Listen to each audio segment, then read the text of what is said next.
IPL என்றாலே Chennai super Kings என சொல்லும் அளவிற்கு ரசிகர் பட்டாளத்தை கொண்டுள்ள அணி சிஎஸ்கே. அந்த ஒட்டுமொத்த ரசிகர்களுக்கும் பிரதான காரணம் சென்னை அணியின் முன்னாள் கேப்டனும் முக்கிய வீரருமான தோனிதான்.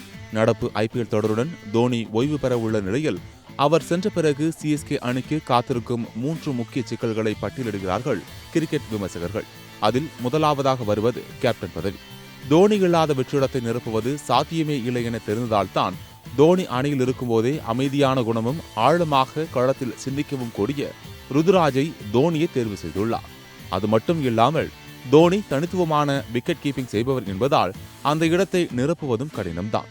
நியூசிலாந்து வீரர் டெவன் கான்வேவை அடுத்த ஆண்டு களமிறக்கும் பட்சத்தில் இந்த பிரச்சனை ஓரளவுக்கு தீர்க்கப்படும் என நம்பப்படுகின்றது. இதையெல்லாம் விட தோனியைப் போல 7 அல்லது 8வது வரிசையில் இறங்கி போட்டியை பினிஷ் செய்யும் ஆற்றல் கொண்ட பேட்ஸ்மேனை கண்டுபிடிப்பதுதான் அனைத்திலும் சிக்கலான விஷயம். தன்னுடைய பினிஷர் பணியை செய்ய இளம் வீரர் சமீர் ரிஸ்வியை தான் தோனி தேர்வு செய்துள்ளதாக கிரிக்கெட் வட்டாரங்களில் பேசப்பட்டு வருகின்றது. வலை பயிற்சியின் போது தோனி மற்றும் ரிஸ்வியை பல சந்தர்ப்பங்களில் ஒன்றாக பார்க்க முடிகிறது. கடைசி நேரத்தில் எந்த பந்தையும் எப்படி சிக்ஸர் அடிப்பது போன்ற முக்கிய ஆலோசனைகளை தோனி ரிஸ்விக்கு வழங்கி வருவதாகவும் தகவல் கசிந்துள்ளது. இந்த யுக்திகள் மேற்கொள்ளப்பட்ட சிக்கல்களை தீர்க்க உதவுமா? தோனி இல்லாத சிஎஸ்கே அணியின் எதிர்காலம் எப்படி இருக்கும் என்பதை பொறுத்திருந்துதான் பார்க்க வேண்டும்.